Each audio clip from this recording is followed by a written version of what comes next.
Hello, I'm back with another layout update, weathering video, just a few bits and bobs that I've been up to in the last week or so. So I picked up two new locos, second-hand art from Clark's Railworks. So I'm just going to get those on the weathering bench. So I'm going to start off with the old gloss enamel.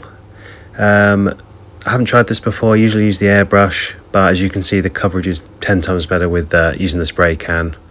I also got a new airbrush. This was £15 off Amazon, so you can get like 8 of these for the same price as a Iwata one, which are like the top quality ones. And I just ruin them, so I'd rather just buy, you know, a 15 quid one every couple of months, or well, you know, every 6 months to a year or something, because I don't use it that often. Saves me a lot of hassle. So the gloss is looking super shiny. It's a very sunny day. Yeah, looks way better than the one with the airbrush, so I think it looks nice.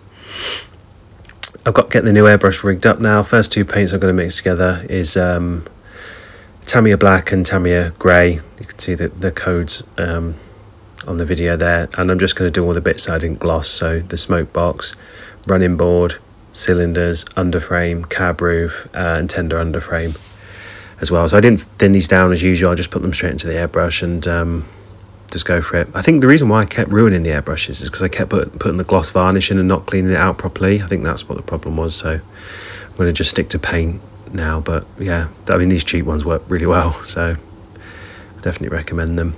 So just going around all the underframe here, I'm adding a bit of this sooty black colour around the cab entrance and the tender. So where you know the coal dust is where the coal's being shoveled into the firebox, dust builds up and it kind of blows out of the gap. I'll show you that up close in a minute. I'm doing the front as well here, making sure I get plenty on the buffer beam, because I'll take that right back with the with thinners or, you know, isopropyl alcohol in a minute too. And then I'm just going over the top of the loco as well, just to, you know, a bit of soot build up on the top and take the shine off the boiler right on the top.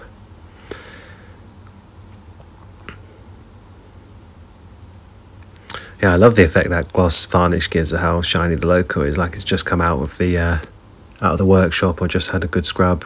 I mean, you could airbrush over the top of that and then wipe away, and then you'll be left with the residue kind of around the rivets and things like that. But I'm trying to keep these two a bit cleaner. But the next time I get like a freight engine or something, I'll give that a go and see how it looks with this gloss varnish as well, which will be cool. I'm not too worried about covering the nameplates or anything, so I need to buy some. I'll buy some etched nameplates for the A1 later down the line. I've put in some rail match frame dirt, I think this is. I always get confused what they're called. I've mixed it with a tiny bit of grey just to tone it down a bit, and I'm just going over the underframe and remembering to use the trusty battery just to move the wheels around so there's not like a kind of bit that hasn't been weathered on them. I'm leaving some patches of the original kind of black and grey colour showing, but going mainly for the rail match frame dirt colour too. So I'm just adding a little bit of rust now to the brake blocks, the front of the cylinders, and then the buffers too. And then I've dipped this cotton bud in isopropyl alcohol. I'm just going to take some of the paint off. This isn't the best thing to use. You're better off using a small paintbrush, which I'll switch to in a minute, because the cotton bud's just too chunky to get into all the gaps. So again, this is just a paintbrush dipped in isopropyl alcohol, and it looks really cool because you get a nice streaking effect as you thin the paint down, as you can see there. Just kind of ruin the brush, so yeah, use an old one if you can. Next I'm putting some black, or I think it's smoke, Humbrol weathering powder onto the smoke box, which gives it that really nice textured matte effect.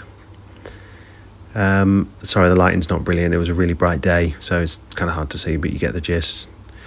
Also putting that smoke weathering powder on the cab roofs and the running boards as well.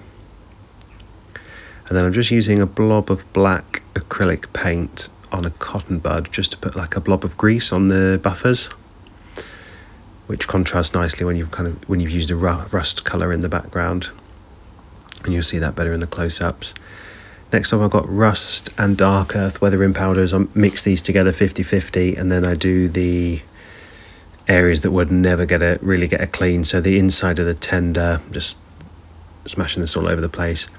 And then in the backs of the tender as well, where the water is, there's the finished product. It just gives like a really nice rusty textured appearance, which is cool.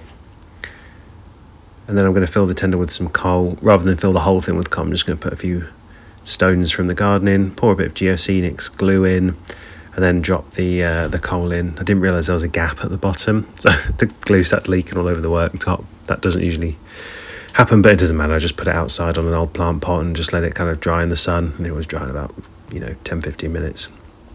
Anyway, here's the finished A1 on the layout.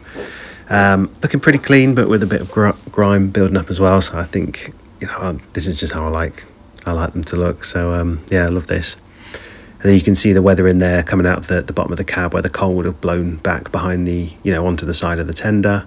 I've got my trusty Model U crew in there that look amazing. Then I've put some more real coal in there as well. I did modify the tender drawbar. I cut off the little nub that you hook it onto and drilled my own screw in, just so I could close the gap a little bit and still get it around my third radius curves. Bit of spilled coal in the back there. Yeah, I'm excited to get this running. It's a bit of a beast. Quick shot of it just coming out of the tunnel. Always have to get, I clean the wheels after this with isopropyl alcohol, a 9-volt battery and some cotton buds, but you just have to run them to get them running properly again. So just give it a really good blast up and down the layout for half an hour or something, and just burn off any of that paint that got stuck on the wheels. So yeah, when I first got it on the layout, it was a bit jerky over points, but prior to that it was perfect, and it's already starting. You see it go over there, no problems. It's starting to improve again already, which is good.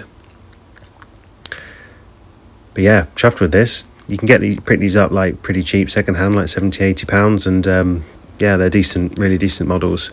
Then I've got the Jubilee as well, just getting that tested and running. This was the sound fitted one, but the person who had it before me had removed all the sound and the DCC decoder and stuff. So I've deconnected the wires from the tender. So it's just standard DC with no tender pickups now.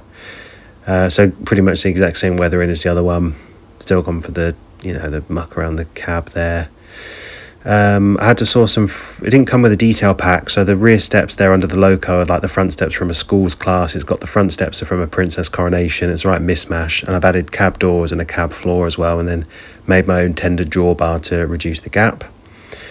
So plenty of modifications, and then I've got the mucky tender there. Only thing I need to do for this is replace the smoke box door dart at some point, but that can wait. But yeah, decent model for the price really. Again, you can pick these up for like what, £70 or something. It's not too bad for a pretty decent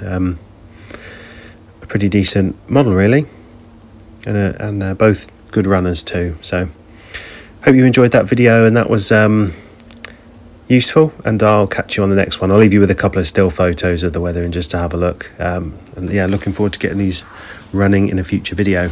Cheers.